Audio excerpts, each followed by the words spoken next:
Felt really good to be back out on the field. A lot of new faces, and even the not new faces, guys that are, having to step up into some key roles, especially on defense, especially on the offensive line. So a lot of good-looking athletes running around out there. And but again, you guys that have covered us for a while, I mean, we're not. That's not football, what we're forced to do for the first 2 days without pads on.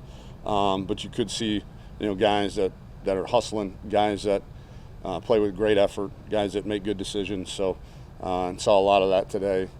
Injury update. Patrick Hudson has decided to retire from football after 3 consecutive season-ending injuries with the Liz Frank on his foot, then the ACL, and then the heat illness. So he's going to still remain part of our program. He's going to work with Kevin Washington in our player development role, as well as be out there, kind of helping the trainers during practice. Keandre Coburn is dealing with some kidney issues that we're still waiting on some results to get him cleared. So.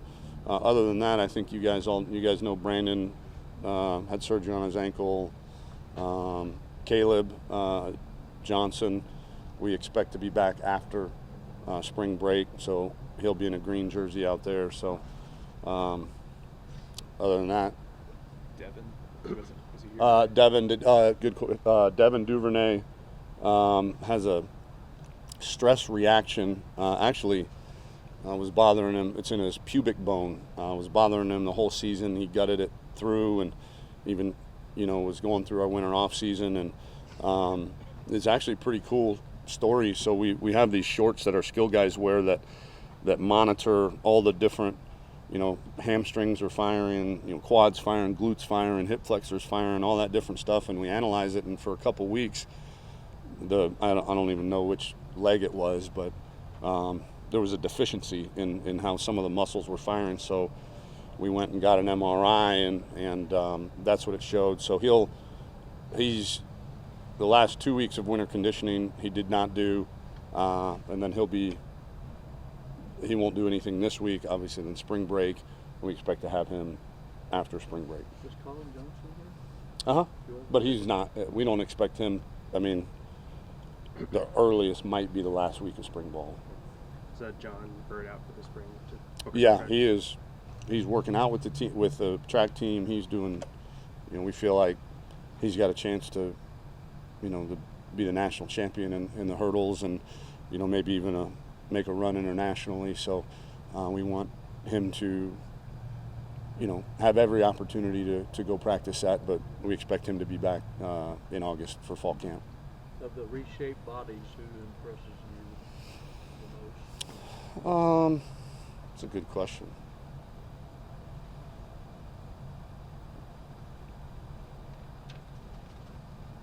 I don't know that reshaped is because he's always looked great, but Joe Osai continues to gain really good weight. Daniel Carson looks really good at over 300 pounds now. The 2 young corners, and Jalen and Anthony, have bulked up.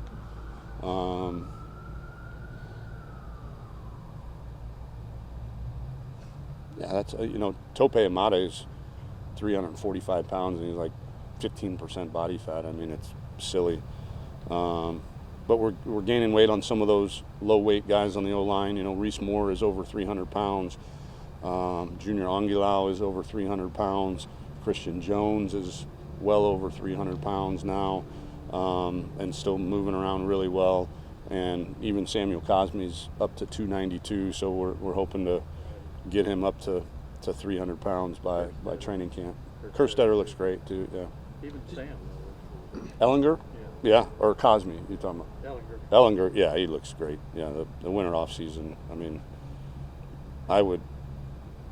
I'm going to toot his horn for a minute, but we got the best strength coach in America, and I would expect that to be pretty normal around here. Is for each year those guys to look better and better. That's what I wanted to ask about Yancey. I mean, do you give him a specific parameter of what you'd like to see through January and February, or how do y'all go about managing everyone's?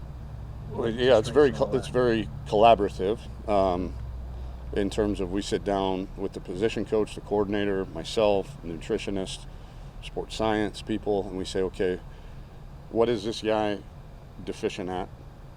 How do we go about attacking that deficiency, and what are some realistic goals, whether it be body weight, strength, explosion? You know, there's a lot of different dynamics that are involved in that, but we literally go through the whole roster and say, okay, here's, you know, what we expect by spring ball, and then here's what we expect, you know, by training camp. Tom, what Gabriel Floyd and the young linebacker, I mean, Caleb's been hurt, but Tillman, what have you seen from them and just in terms of their work ethic thus far, and do you think Floyd competes with Deli at middle? That's too early to tell on that deal, but their work ethic's been great. Those guys really like football. You know, all the young guys. You know, it's really cool when you have an established culture in your program, to where, you know, these young guys, they get immersed in it, and there's nowhere to hide, right? And so you either love football and love to work, or you're going to figure it out real quick. And those guys have been, you know, I wouldn't say a surprise, but it's been really nice to see them assimilate as well as they have. In Tom, your in a perfect defense, world, what boxes would you check for this entire spring football? We got to develop leadership, especially on defense. I think, you know, we've got to settle in on a starting 5 offensive line.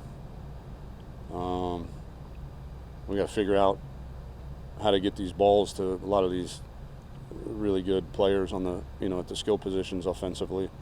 You know, and then we got to determine who our front 6 or 7 guys are going to be on defense. But you know, learning how to practice is one of the biggest goals, especially for some of these young guys, and that's what I told them after practice is, you know, there's the 10 newcomers or however many there are, but there's also a lot of guys, a lot of young guys, you know, redshirt freshmen, sophomores that are now, you know, running with the 1s and 2s, and they're used to kind of standing on the sideline for most of practice. And so even those guys kind of retraining themselves on learning how to practice.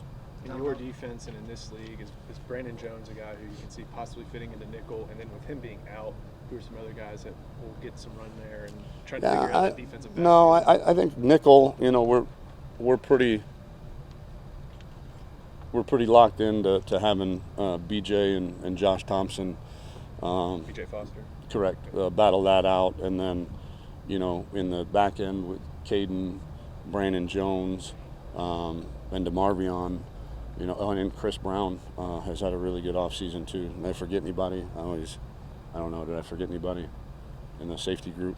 So, yeah, I mean, that's going to be a battle. You know, much like wide receiver, that's going to be a battle of who, because there's only, you know, 3 safety positions. You know, sometimes 4 when we're in our you know, lightning stuff. But, you know, there's some really good players that, you know, whether it be the merit, you know, a rotation of some sort, but, you know, usually defensive players, you like to, you know, keep them on the field for most series, and the same is going to be true, you know, wide receiver. There's going to be some really talented guys duking it out. Tom, how can Larry Fedora and some of the guys you've added as analysts help you, and what excites you about adding those guys? Oh, well, with Larry having been a head coach, you know, it helps just bouncing things off. Hey, how did you do, you know, one-on-one receivers versus DBs? You know, is this kind of how you guys did it? Hey, how is this off season compared to those you've been around? How, you know, so just kind of bouncing ideas and picking his brain. I think, you know, schematically there's not a whole lot. You know, we've made, you know, some adjustments to the offense, and asked some input of, hey, we're thinking of running this RPO this way. Is this how you guys did it, or how have you seen it done? So it's just another brain in the room, and the same with you know, Paul and Andre,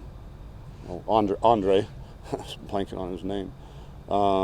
You know, we've got Nathan Vasher now is a volunteer coach for us.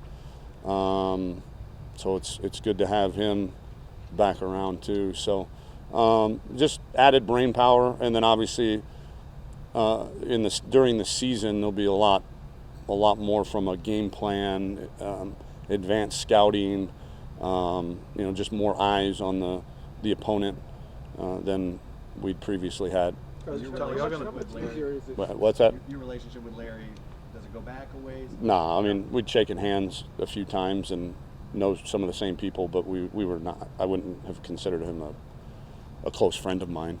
He just came to visit. Y'all started talking. Yeah, great dude too. Awesome guy.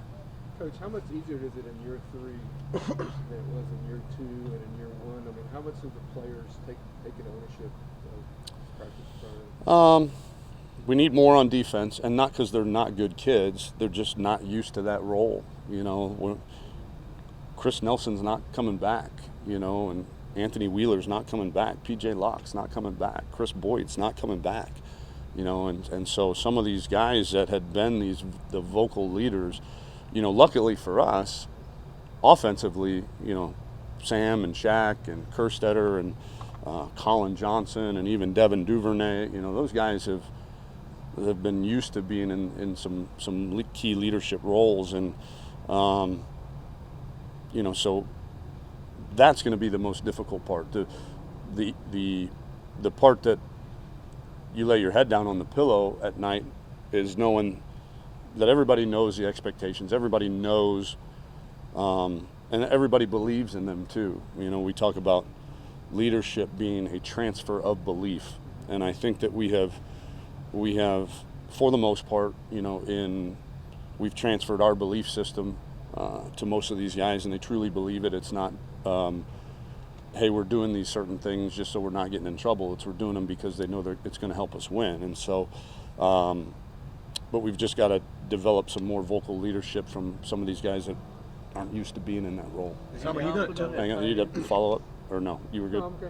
Are you confident tight end even with the loss of Andrew with Reese and Cade? Well, yeah, I mean, yes. I mean, it's hard to replace a two-time captain that was also a first-team all-conference guy too. So, you know, Cade's got a lot of huts under the belt, if you will. You know, he's played a lot of football his freshman year. You know, he was our starting tight end for most of the year, having played wide receiver at Lake Travis. So he got thrown into the fire pretty early. So we're confident in him. Reese has had 2 really good off seasons with us. So I mean, right now, if we lined up our punt team, those 2 guys would be our starting bulls. Which in the past 2 years ago it was Wheeler and Nashon, and then last year it was Beck and Wheeler. So I mean, there's 2 years of all captains back there, and these 2 guys are filling those shoes. So we trust them, and we feel like we'll get some really good production out of them. You like Wiley? Yeah, I mean he doesn't know whether it's pumped or stuffed right now, just running around, you know. But he's going to grow into that body and be a really, really big guy, and he's tough. I love his family, you know. And some of these coaches, these high school coaches, and these programs that these guys come from Temple, you know, Jordan from Cuero, and you know, all of the different, you know, Cade obviously from Lake Travis. The Texas high school coaches have their kids more college ready than anywhere that I've ever seen, and so my hat's off to them for the fantastic, you know, products, these young men that they give us, not just their physical development, but their development in what it takes to train and work hard. Tom, are you going forward with practice plans and all that with Brew as if he is going to be cleared? Yes. Right. Okay. But Yeah. but officially there's been no update. No. Okay. And that wouldn't, I mean, I don't know that would matter in the spring, to be honest with you. No, I get that. What? He's a different cat out there, and from everything I've read, he's a pretty high level person. What does he bring into the team so far? Work ethic, you know, competitiveness. You should see the kid in the weight room. I mean, he's grunting and groaning and screaming, and You know, he's not afraid to work, and he's just so versatile. You know, he's going to play, especially with Colin out. He's going to play at X with Malcolm for most of the spring. But before it's over, we're going to get him some reps at H in the slot as well. Mm-hmm. So, just a great kid that also happens to be, you know, 5-star athlete Right. too. But when Jake gets here in the summertime, you know, 2 National Players of the Year. I mean, this is where you're wanting to go. I'm assuming as recruiting. Yes. What can you just talk a little bit about just your vision of the type of athletes you're wanting to bring in and the high level of recruits you all are wanting to shoot for? Yeah, and again, I think there's a couple things that I've been really proud of, you know, signing back-to-back top 5 classes. Is one, you know, we finished in the bottom 6 in offers given out for both of those years, which is something we pride ourselves in terms of what an offer at the University of Texas means. And 2, I'm really proud of, you know, we walked away from some really talented players too that we knew were probably going to have a really tough time, you know, assimilating to our culture and our way of doing things, and that's okay because there's plenty that will. So we've signed some unbelievable kids, unbelievable parents, but there was no mistake we had to get more athletic offensively. You know, to be one of only 2 teams in the country to not have an offensive play over 50 yards. I mean, there's a lot of really good plays that get called, but you got to have guys that can break tackles, make people miss, outrun guys, and we feel like we're starting to get there at the offensive skill positions. You know, Jordan Whittington, I'm excited to see him in pads because he looked very natural back there in the backfield too. What have you noticed as far as the upperclassmen who have returned, how they're influencing these young guys after that Sugar Bowl win, how that mentality has shifted because they understand? Yeah, it was starting to shift last year too. I mean, nowadays I do a lot less running. You know, we tell our guys all the time there's 2 demands in this program, non-negotiables, and that's effort and ball security.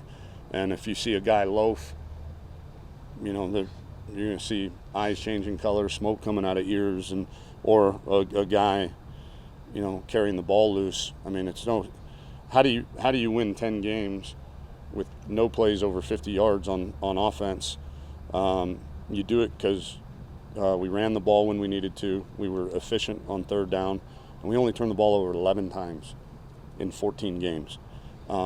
So I think they all believe in that, and so now, going back to me running a lot less, it's not me running after the perpetrator. It's usually some player, you know, like, hey, that's not how we do things. And so that's pretty cool to see. Yeah. Tommy, a lot of the guys you mentioned today are in that sophomore class.